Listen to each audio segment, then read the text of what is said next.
નમસ્કાર દર્શક મિત્રો, ધલોક સત્તા શોમાં આપનું સ્વાગત છે।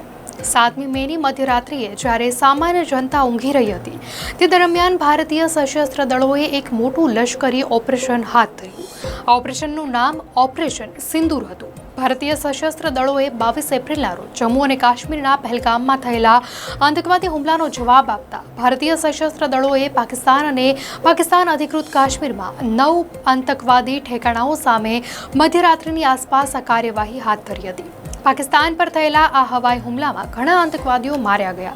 ત્યારે ઘણાના મનમાં એ પ્રશ્ન છે કે હવાઈ હુમલા ફક્ત રાત્રે જ કેમ થાય છે, તેની પાછળ શું કારણ છે? ભારતીય સશસ્ત્ર દળોએ પાકિસ્તાનમાં કુલ 9 આતંકવાદી ઠેકાણા ઉપર ઓપરેશન સિંદૂર ચલાવ્યું હતું, જેમાં અનેક સો આતંકવાદીઓનો સફાયો કરવામાં આવ્યો। આવા ઓપરેશન ઘણીવાર રાત્રે જ કરવામાં આવે છે। આ પાછળ વ્યૂહાત્મક અને તકનીકી બંને કારણો છે।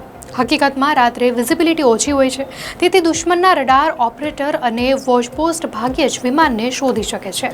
રાત્રે ઓપ્ટિકલ અને થર્મલ સેન્સર્સમાંથી છટકી જવાની શક્યતા વધુ હોય છે, એટલે કે એકંદરે દુશ્મનની પ્રતિક્રિયા ખૂબ જ ધીમી પડી જાય છે।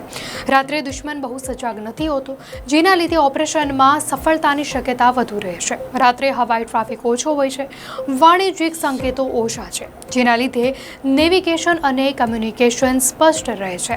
આ સિવાય રાફેલ જેવા આધુનિક ફાઇટર પ્લેનમાં નાઇટ વિઝન સિસ્ટમ હોય છે, ઇન્ફ્રારેડ સેન્સર અને પ્રકાશ સહિત નેવિગેશન છે। મહત્વનું છે કે વર્ષ 2019માં ભારતીય વાયુસેનાએ પણ રાત્રે લગભગ 3 વાગ્યે બાલાકોટમાં હવાઈ હુમલો કર્યો હતો।